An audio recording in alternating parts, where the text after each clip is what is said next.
ಸ್ನೇಹಿತರೆ, ಎಲ್ಲರಿಗೂ ನನ್ನ ತುಂಬು ಹೃದಯದ ನಮಸ್ಕಾರಗಳು. ಸ್ನೇಹಿತರೆ, ಐ ಹೋಪ್ ಎಲ್ಲರೂ ಚೆನ್ನಾಗಿದ್ದೀರಾ ಅಂತ ಅಂದ್ಕೊಂಡಿದ್ದೀನಿ.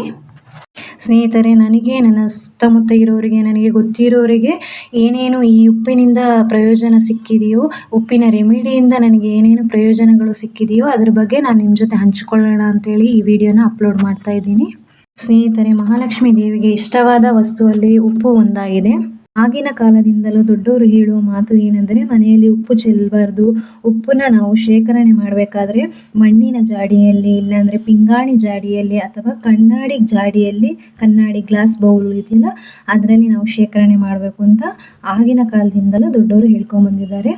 ಸ್ನೇಹಿತರೆ, ನಾನು ಮೊದಲು ಏನು ಮಾಡ್ತೀನಿ ಅಂದರೆ, ತಿಂಗಳ ಸಂಬಳ ಬರುತ್ತೆ ನೋಡಿ, ನಾವು ಇವಾಗ ಫಸ್ಟ್ ತಿಂಗಳು ಸ್ಯಾಲ್ರಿ ತೊಗೊತೀವಿ ನೋಡಿ, ಆ ಸ್ಯಾಲ್ರಿಯಲ್ಲೇ ಮೊದಲು ನಾವು ತಗೊಳ್ಳೋದು ಕಲ್ಲುಪ್ಪನ್ನ. ನಾನು ಒಂದು ಪ್ಯಾಕೆಟ್ ಮಂತ್ಲಿ ತೊಗೊತೀನಿ. ಇದು ನಮ್ಮ ಅತ್ತೆ ಹೇಳಿರೋ ನನಗೆ ರೆಮಿಡಿ. ನಮ್ಮ ಸ್ಯಾಲ್ರಿಯಲ್ಲಿ ನಾವು ಯಾವಾಗ್ಲೂ ಅಷ್ಟೇ, ತಿಂಗಳ ಫಸ್ಟ್ ಸ್ಯಾಲ್ರಿ ಬರುವಾಗ ನಾವು ಫಸ್ಟು ಉಪ್ಪನ್ನು ತಗೋಬೇಕು ಅಂತ ದೊಡ್ಡವರು ಆಗಿನ ಕಾಲದಿಂದನೂ ಹೇಳ್ಕೊಂಬಂದವ್ರೆ. ಉಪ್ಪು ಮನೆಯಲ್ಲಿ ಯಾವತ್ತೂ ಕಮ್ಮಿ ಆಗಿರಬಾರ್ದು, ಇಲ್ಲ ಅಂತ ಇರಲೇಬಾರ್ದು ಮನೆಯಲ್ಲಿ.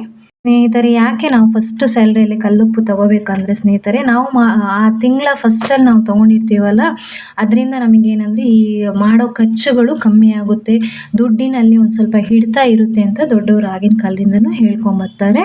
ಎರಡನೇ ರೆಮಿಡಿ ಏನಂದರೆ ಸ್ನೇಹಿತರೆ, ಒಂದು ಕನ್ನಡಿ ಬೌಲಲ್ಲಿ ಕಲ್ಲುಪ್ಪನ್ನ ಸುರಿದ್ಬಿಟ್ಟು ಅದರಲ್ಲಿ ₹1 ಕಾಯಿನ್ ಹಾಕಿಬಿಟ್ಟು ಅದಕ್ಕೆ ಅರಿಶಿನ ಕುಂಕುಮ ಹಾಕಿಬಿಟ್ಟು ನಾನು ದೇವ್ರ ಮನೆಯಲ್ಲಿ ಇಕ್ಕಿರ್ತೀನಿ ಸ್ನೇಹಿತರೆ. ಇದನ್ನು ತಿಂಗಳಿಗೆ ಒಂದ್ಸಲ ಚೇಂಜ್ ಮಾಡ್ತೀನಿ. ಆ ಕಲ್ಲುಪ್ಪನ್ನ ಏನು ಮಾಡ್ತೀನಿ ಅಂದರೆ ಸಿಂಕಲ್ಲಿ ಹಾಕಿಬಿಟ್ಟು ವಾಶ್ ಮಾಡ್ಕೊಂಬಿಟ್ಟು ತಿರ್ಗಾ ಮಂತ್ಲಿ ಅದನ್ನು ಚೇಂಜ್ ಮಾಡ್ತಾ ಇರ್ತೀನಿ.